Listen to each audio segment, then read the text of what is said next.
우리 찬양대 감사드리고요. 또 우리 앞에 예배위원 섬기신 분들에게 감사드립니다. 방송실에서도 또 여러분들 수고하시고, 우리 일부 예배는 제공이 되지 않겠습니다만 조금 기다리시면 2부 예배부터 또 식사 제공됩니다. 주방에서 땀 흘려 수고하시는 여러분들에게도 또 감사드립니다. 한 의사가 응급 수술을 위한 긴급 전화를 받았습니다. 그 전화를 받고 수술 시간이 가겠다는 시간이 지났습니다. 1분이 마치 1시간 같은 시간이 무려 20분이나 지났습니다. 응급 환자의 골든타임이 이제 지나갈지도 모르는 그런 긴급한 시간입니다. 의사가 병원의 복도에 들어서자 그 환자의 아버지가 소리를 질렀습니다. 오는데 무슨 시간을 그렇게 오래 걸리나요? 당신은 내 아들의 생명이 얼마나 위급한지 알지 못하는 건가요? 의사로서의 어떤 책임의식도 없는 것인가? 하고 따져 물었습니다. 의사는 그저 머리를 조아리며 얼굴에 미소를 띠면서 대답을 했습니다. 죄송합니다. 제가 외부에 오다가 긴급한 일이 있어서 전화를 받자마자 달려는 왔습니다만, 그러나 이제 이렇게 늦었습니다. 바로 수술을 시작할 수 있도록 그렇게 제가 마음을 진정하는 것이 중요하니까 좀 진정해 주시길 바랍니다. 진정하라고? 만약 당신의 아들이 여기 있었다 그러면 그렇게 이야기할 수 있을 거야? 내 아들이 죽으면 당신 책임질 거예요? 소년의 아버지는 더욱 화가 나서 소리를 지르며 따져 물었습니다. 의사가 다시 대답을 했습니다. 예, 아들을 위해서 기도해 주십시오. 기도하시는 중에서 하나님의 은혜가 함께 할 줄로 믿습니다. 이 말에 아버지가 더욱더 화를 냅니다. 빈정거리면서 자기 아들이 아니라고 아주 편안하게 이야기하는 거구만.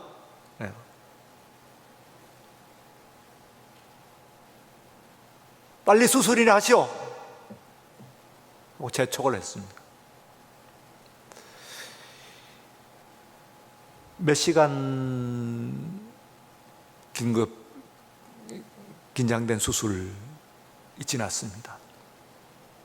그리고 드디어 이제 의사가 나왔습니다. 집도한 의사가 나오게 되면은 환자의 가족들은 가장 먼저 말을 듣기 전에 의사의 표정을 봅니다. 다행히 의사의 표정이 밝습니다. 다행히 수술이 잘 되었습니다. 그리고 제가 조금 바쁘니까 저 말고 나머지에 궁금한 것이 있으면은 그 보조의사에게 물어보십시오. 의사는, 집도한 의사는 그 자리를 급히 떠났습니다. 그 아버지는 또 화가 더욱 났습니다. 저거 보시오. 저렇게 무리한 의사가 다 있나? 응? 저렇게 거만한 사람이 있나 말이야. 내 아들의 상태를 물어주는 설명하는 것이 몇 분밖에 안 걸릴 텐데 그 시간이 아까운 건가? 그 의사의 뒤에 나온 보조의사가 설명을 합니다. 그런데 이번에는 괜찮다고 집도한 그 의사는 수술이 잘 되었다고 하고 괜찮다고 하고 나가버렸는데, 뒤에 나온 조수 보조의사는 얼굴이 어둡습니다. 얼굴이 벌겋게 상기되어 있습니다. 아버지는 순간적으로 긴장을 합니다. 그리고 얘기합니다. 어제 그 시간에 지금 수술하실 의사 선생님의 아들이 교통사고를 당했습니다. 갑자기 죽었습니다. 그 일을 처리하느라고 뛰어다니시다가 그 아들의 시선을 제대로 수습하지도 못하고, 그리고 수술 연락 시간이 되어서 쫓아온 것입니다 하는 그 말씀을 합니다. 이제 다시 돌아가셔서 그 아들을 봐야 됩니다.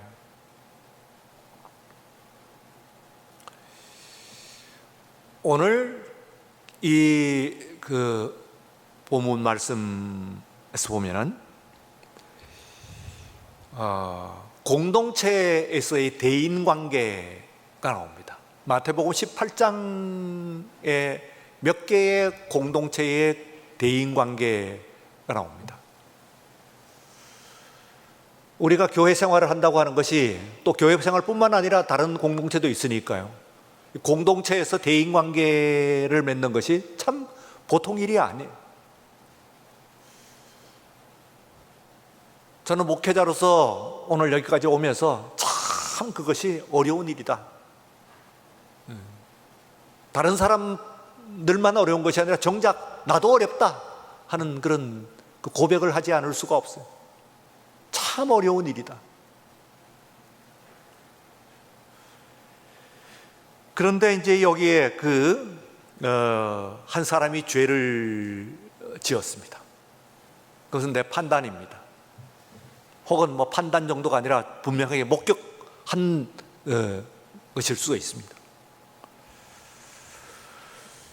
그러면은 가서 이 4단계가 나오네. 첫 번째는 가서 그 사람하고 진지하게 이야기를 합니다. 당신이 그런 죄 가운데 있으면 되겠냐, 그런 죄를 범하고 그리고 회개하지 않으면 되겠느냐 하고 1대1로 이야기하라는 거예요. 이것이 이제 말하자면 1단계입니다. 이 1단계가 굉장히 어려워요. 대인관계 가운데서도 특별히 1대1 관계가 굉장히 어렵습니다. 1대1 관계. 그래서 대개 이런 문제가 있으면 사람들은 우회를 해요. 터뜨리죠. 다른 사람들에게 이야기하는 것 혹은 공중에 이야기하는 것, 그것은 쉬워요. 보다. 그러나 그 당사자를 놓고 그리고 이야기하는 것은 쉽지 않습니다. 여기서 그 상대를 놓고 나무라는 이야기가 아니에요. 그 사람과 이야기를 하게 되면은 그 이야기하는 가운데서 어쩌면 내 판단이 틀렸을 수도 있다고 하는 것을 발견할 수가 있습니다. 많은 경우에 그래요. 이 사람이 당신이 그 문제를 들어보면 그 사정 같은 것이 나옵니다. 그 수술을 한 의사와 같이 내 판단이 틀렸을 수가 있어요. 그러니까 우리들이 문제를 해결할 때 문제의 당사자들과 대면하고 진지하게 그리고 또한 귀를 기울여 그 이야기를 들어보는, 이것은 대단한 그런 용기도 필요하고 열린 마음이 필요합니다.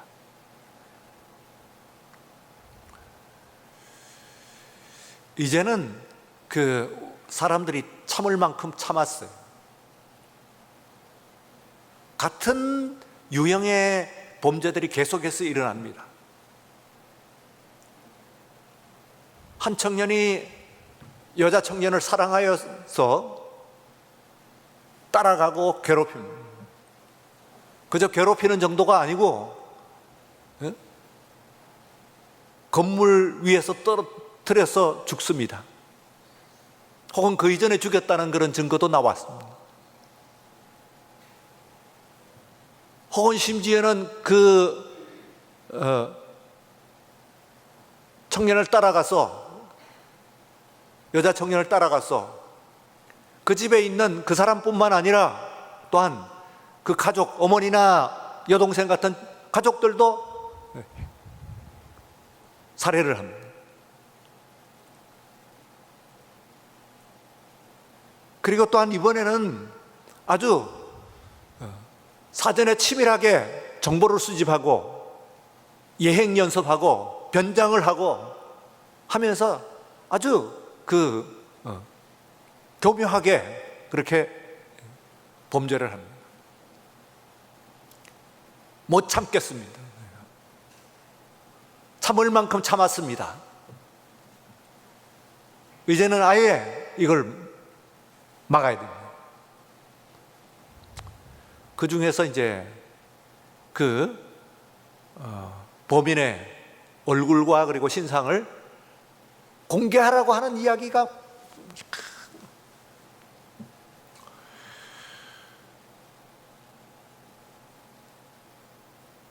드디어 그 청년의 얼굴이 공개가 되었습니다. 눈을 휘두르간 31살의 제 눈에는, 제 입장에서는 앳된 청년의 모습, 그 얼굴에 또름, 험상궂은 강도의 얼굴이 아니에요. 앳된 저 청년이 어쩌다가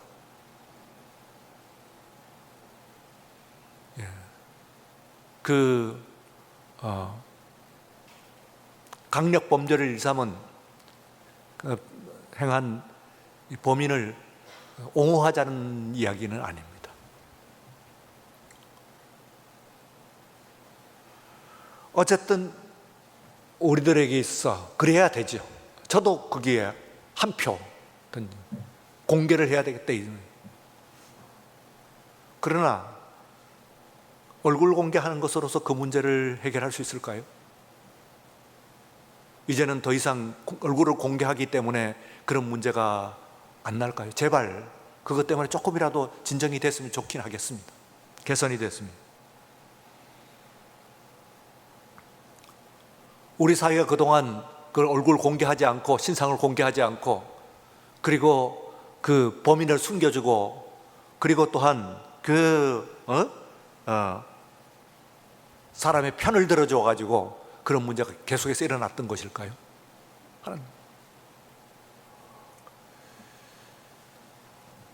한 사람을 사람으로 대하는 것, 이것이 한 사람이 죄를 지었을 때 거기에 감정의 이입이 되면 불가능해집니다.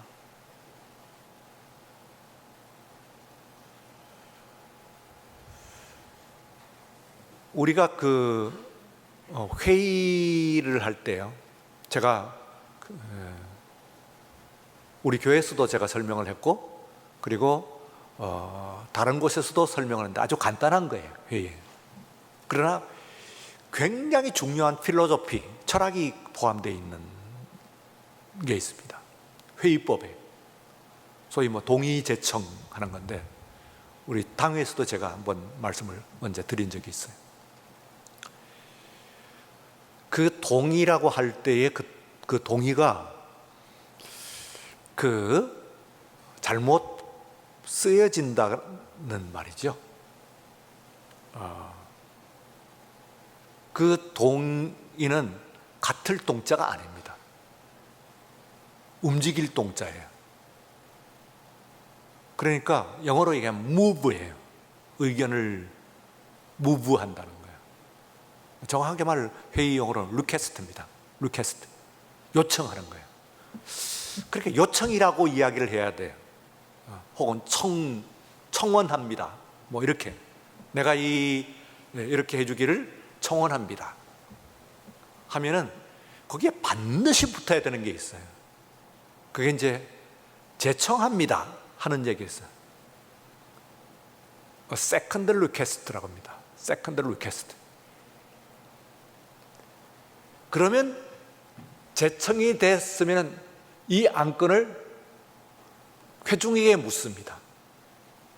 회중이 10명이건 혹은 뭐 1000명, 10,000명이라도 회중에게 묻습니다.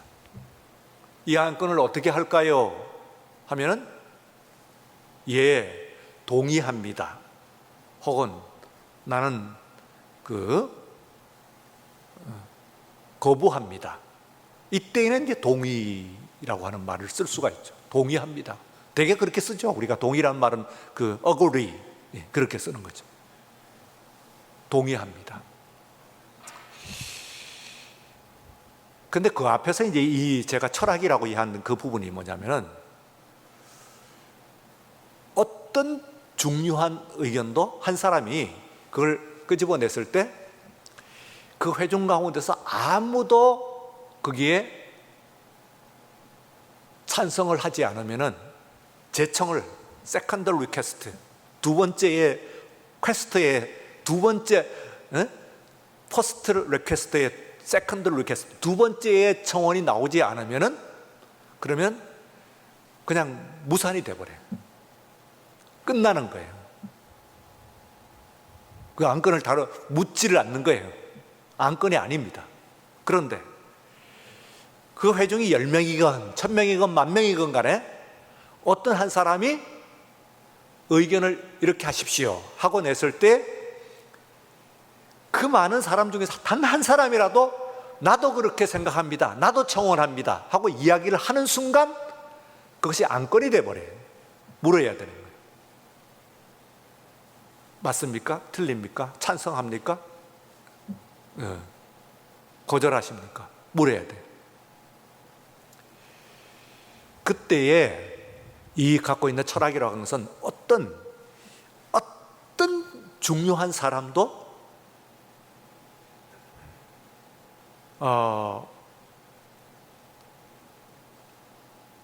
단 한 사람으로서는 성립이 안 되는 거예요. 어쩌면은 그 100명이 있을 때 그 나머지의 99명보다도 더 중요한 한 사람이라고 생각을 할 수 있어도 안 됩니다. 예를 들어서 오늘 이 시간 예배를 드리면서 이제 여러분들의 담임 목사 여기 있습니다. 제가 안건을 냅니다. 이렇게 해야 된다고 생각합니다. 하면은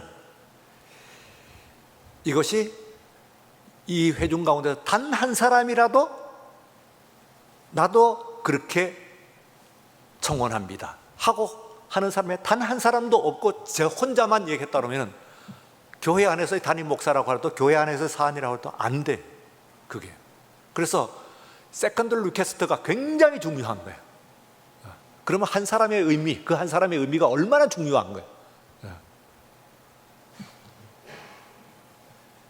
그렇게 굉장히 중요한 그런 정신. 그 다음에 이제 동의죠. agree. 그래서 그것만 바꾸면 돼요. 이런 의견을 동의합니다 하는 말이 지금 한국말에서는 그렇게 쓰지 않으니, 그걸 가지고 그렇게 쓰지 않으니까 청원합니다 혹은 뭐 요청합니다, 제안합니다 하는 말 정도로 하시면 돼요. 제안합니다.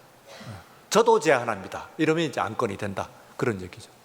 그래서 한 사람이 의견을 냈을 때 한 사람을 데리고 가라. 두세 사람을 데리고 가라. 여러 사람을 데리고 가는 것이 아니에요. 그 다음에 이제 그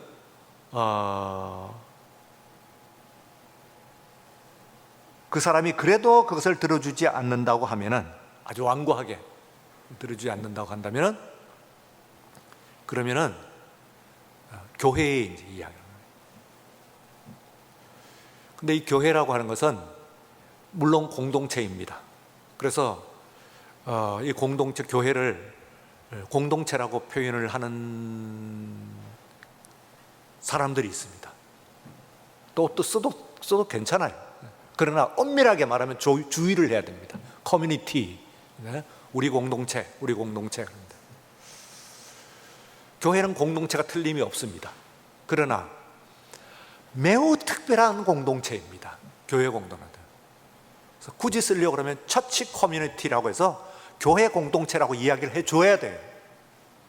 왜냐 하면은 다른 공동체, 이래서 증인까지 갖다 대고 여러 사람이 이야기를 했는데도 안 되니, 그러면 교회 앞에다가 이야기를 해서 모욕을 주고, 그리고 아주 SNS에 올리고, 아주 신상을 공개하고, 이래서 그 사람을 정말 완전히 처단을 하자.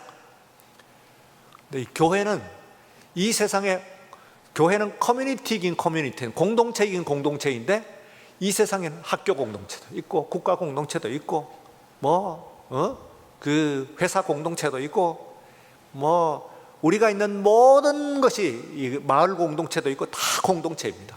근데 그 모든 공동체 중에서 교회는 정말 특별한 공동체. 왜요? 이 공동체, 지금 우리 이 공동체를 주장하시는 분은 사람이 아니에요. 앞에 있는 대표자도 아니고 혹은 여러분들의 그 총합도 아니에요. 하나님이세요. 성령께서 이 교회를 운행하고 계시는 줄로 믿습니다. 여러분들이 이 고백이 굉장히 중요해요. 성령께서 우리 교회를 주장하고 계시다고 하는 것은 굉장히 우리들이 이 교회에 대한 이해를, 흔히 우리가 데모크라틱, 민주적인 것으로 생각하면 교회는 당연히 우리 모든 사람들이 뜻을 합해갖고 하나가 되면은 그것이 교회의 뜻이 아니냐. 물론 그렇습니다. 그래서 회의를 합니다. 그러나 그보다도 더 중요한 정신은, 이 교회를 주장하시는 분은 사람이 아니요 하나님이신 줄로 믿습니다. 성령께서 역사하시는 이 세상의 어떤 공동체도 아닌 교회는 성령께서 역사하시는 그런 공동체인 줄로 믿습니다 하는 그런 그 고백이에요. 오늘 마태복음 18장에 있는 말씀인데요, 마태복음 18장의 그 말씀은 마태복음 17장의 사건을 배경으로 하고 있어요. 그 사건 말씀 이렇게 가는 것이 복음서의 이제 배열의 기본적인 그런 흐름인데, 이 18장 말씀은 17장에 있는 사건을 배경으로 해요. 근데 그 17장에 두 가지의 사건이 일어나요. 하나는 제자들 가운데서 누가 크냐 하는 논쟁이에요. 누가 크냐. 거기에 대한 대답이에요. 18장에 있는 예수님의 말씀이. 그러면 이 제자들은 많지도 않아요. 12명. 그리고 새로 만난 사람도 아닙니다. 사실은 3년을 같이 다니면서 온갖 풍상을 다 겪고, 그리고 모든 것들을 서로 나눈 그런 관계. 그런데 그 제자들 가운데서 논쟁이 일어났어요. 누가 크냐.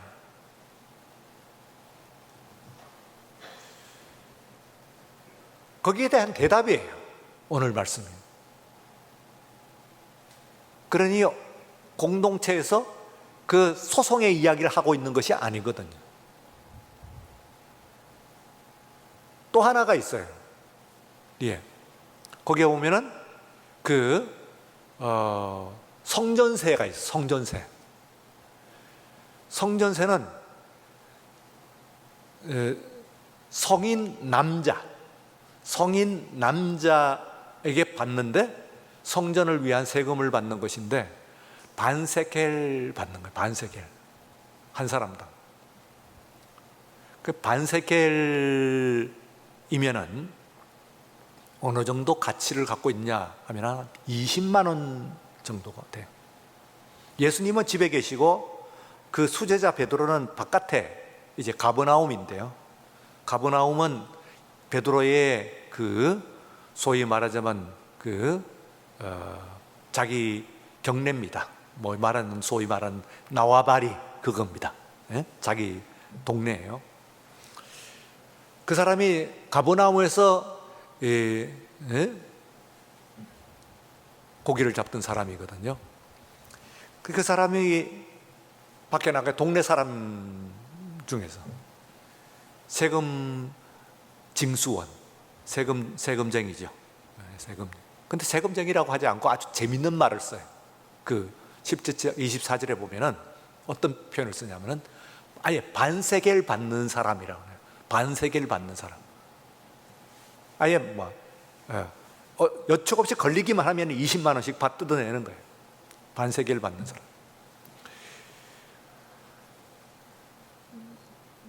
베드로도 안 냈지만은 그 이 사람이 동네 사람이니까 함부로 이제 얘기하겠는데 그 이야기를 오늘 이렇게 됩니다. 너희 선생님은 성전세 안 내냐? 예수님은 집에 계시니까 무안합니다. 베드로가 내실 거예요. 이러고 이제 돌아왔어요. 베드로가 그렇게 가난한가요? 여러분 베드로는 선주였습니다. 그렇게 가난하진 않아요. 아주 막 큰 부자다 그 정도는 아니에요. 그러나 이 베드로가 그렇게 가난한 쪽은 아니에요. 지금도 우리 배 한 척, 어선 한 척 가지고 있으면은 제가 들어보니까 괜찮던데요? 예, 집안이 아버지가 배 한 척을 가지고 있으면 그 자녀들이 밥 먹고 학교 다니는 것은 큰 문제가 없나 봐요. 들어보니까 그래요. 예, 어느 정도냐? 근데 그게 꽤 되는 것 같더라고요. 그때도 마찬가지입니다. 베드로도 그렇게 가난한 그런 사람 아니에요. 그런데 이제 이 베드로를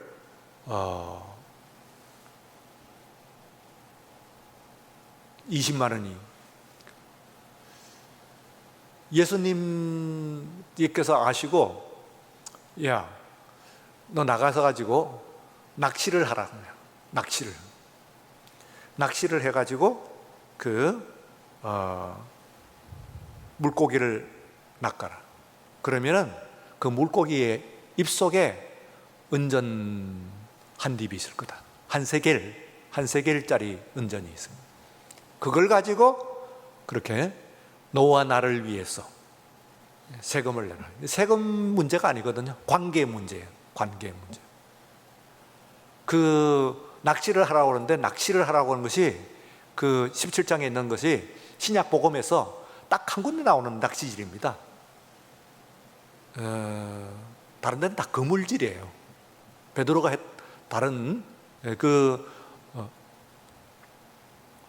마태복음 4장 19절에 보면은 나를 따라오너라 네가 나를 사람 낚는 어부가 되게 하리라 할 때 낚다 하는 표현을 우리는 쓰는데 사실은 본문에는 안 나타납니다. 그냥 본문에는 내가 너를 사람의 어부가 되게 하리라. I will make you fishers of men 하죠. 그러니까 fishers of men 원문이 그렇게 돼 있어요. 영어뿐만 아니라 내가 너를 사람의 어부가 되게 하리라 했지 사람을 낚는 어부가 되지. 사람을 낚는다는 것은 낚시질을 했다는 뜻이거든요. 그물질이 아니고 낚다 하는 말은 그건 그물질이라는 게 낚시질을 하는 거예요. 근데 낚시라고 하는 것과 그물은 똑같이 피싱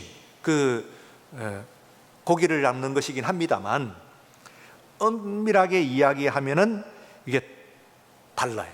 그래서 영어로는 앵글링이라고 해가지고 다 따로 이것은 우리가 아는 대로 어떻습니까? 그물은 그냥 그물 쳐가지고 잡는 건데 낚시는 딱 목표를 해가지고 그걸 가지고 당기는 거예요. 이건 신약 성경에서 여기밖에 안 나와요. 17장밖에 안 나와요. 그건 중요한 의미가 있는 거예요. 여기서. 자, 우리는요, 잘못을 범합니다. 죄를 짓죠. 그런데 이 죄와 사람을 구분해내는 것이 쉽지 않습니다. 죄라고 하는 것은 죄인, 네? 죄가 그 사람에게 라벨로 붙어버려요. 그러면 그 사람 자체를 보기가 어려워져요. 라벨을 붙여버리면. 저 사람은 어떤 사람이야? 꼭 죄가 아니라도 어떤 사람이야? 하고 그걸 붙인. 그러면 사람들이 이제 객체화되는 것이죠. object. 모든 것이 다 객체화되고. 나 말고는 모두가 객체화.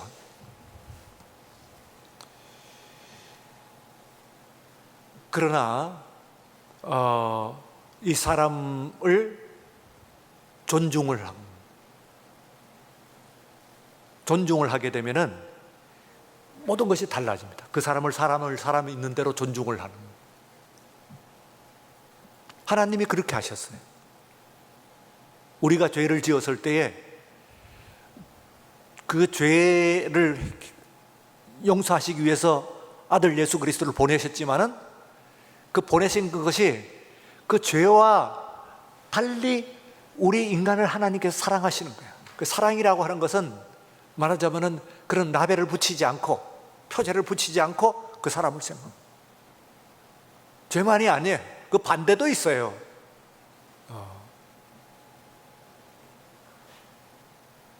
유명한 시카고 대학의 어떤 경제학가가 그렇게 했습니다. 오늘날의 사람을 평가하는 모든 것은 돈 아니겠냐? 경제학 교수니까 당연히 이야기를 합니다. 천박하구나. 그렇게 생각을 합니다만 살아가면서 사람들이 정말로 그렇게 생각하는 것을 알 수가 있어요. 이 사람을 평가하는 것이 저 사람이 얼마나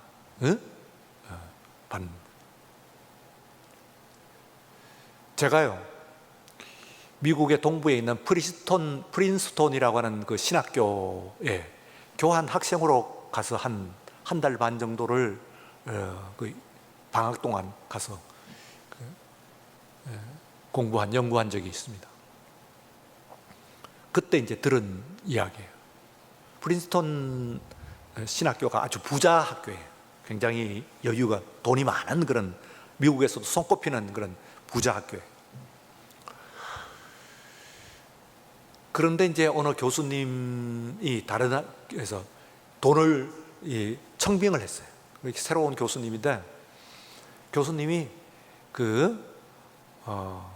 강의를 잘 못하시나, 재미가 없어. 그래서 학생들이 별로 이렇게 수강을 안 해요.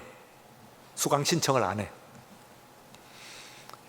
그런데 이 교수님이 세계적인 학자야. 알고 보니까.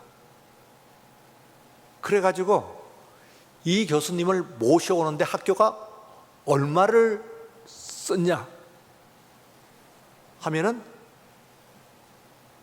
100만 불 넘게 그 교수님을 주고 모셔왔다는 거예요. 벌써 몇십 년 전의 얘기니까 100만 불이면 굉장히 큰 돈입니다. 그랬더니 그 프린스턴 신학교는 또 전부 신학생들이거든요. 예. 다 목사는 아니지만 다 또 성직자가 되겠다고 하는 사람들이 그게 많이 신학생. 이 소문이 학생들에게 났어요. 그 다음 학기에 어떻게 됐을까요? 그 전 학기까지 한 살 하던 그 교수님의 수강 바글바글 왕창 모인 거예요. 그 사이에서 뭐가 학생들에게 들려왔어요? 이 교수님을 모셔오는데 학교가 100만 불을 썼다. 이거지. 강의가 개선된 건 아니에요. 사람이 달라진 것도 아니죠. 프린스턴 신학교에서만 일어난 일일까요? 아니요. 지금 우리들에게도 일어나는 그런 일일 수가 있습니다. 요는 지금 오늘 이 시간에 예배를 드리면서 여러분들이요, 사람을 대하는 얘기한 거예요. 스스로에게 이제 훈련을 해야 됩니다. 다듬고 사람을 존중해야 돼. 그 어떤 경우에 있어도 사람을 존중을 해야 돼. 라벨을 붙이지 말아요. 저 사람은 죄인, 저 사람은 상대 못할 사람, 저 사람은 아예 나하고는 상대가 안 돼, 차원이 달라, 혹은 그 반대로 뭐 높이거나 내리거나. 사람을 사람대로 보고 사람을 사람대로 대우를 해주는 그런 것이 중요해요. 그게 진짜 교회예요. 성령께서 역사하시는 그런 교회 안에서는. 다른 어떤 곳에서도 내가 이런 대접을 받아보지 못했는데 교회 와서 이런 사람 대우를 받아본다. 정말 나 있는 대로 사람대로 나를 받아주는 그런 데다. 이렇게 대접을 받는 그런 교회가 되기 위해서는 자기를 내 판단이 맞냐 한번 점검해보고, 그리고 또한 성령께 모든 것을 맡기고, 그리고 우리가 조심하게 서로 배려하고 존중하고, 그렇게 아름답게 가꾸어 나가고 만들어 나가는 우리 교회가 되시기를 주 이름으로 축원합니다. 거룩하신 하나님 아버지, 감사합니다. 주일에 우리들을 함께 모여서 예배를 드리게 하시고, 오늘 한 사람의 분명히 죄를 지은 사람 같은데 그 사람을 이제 대하는, 처우하는 그 조심스러운 과정과 절차를 보면서 오늘 우리들이 이와 같은 대우를 받고 있느냐 우리가 한번 생각하고, 그리고 형제와 자매들을 존귀히 여기며 누구든지 이곳에 오면은 사람 값대로 사람의 값을 받는 그런 사람 될 수 있도록, 그런 교회가 될 수 있도록 주님 우리들을 훈련시켜 주시고 감화시켜 주시고 인도하여 주시옵소서. 감사합니다. 예수님 이름으로 기도리옵나이다. 아멘.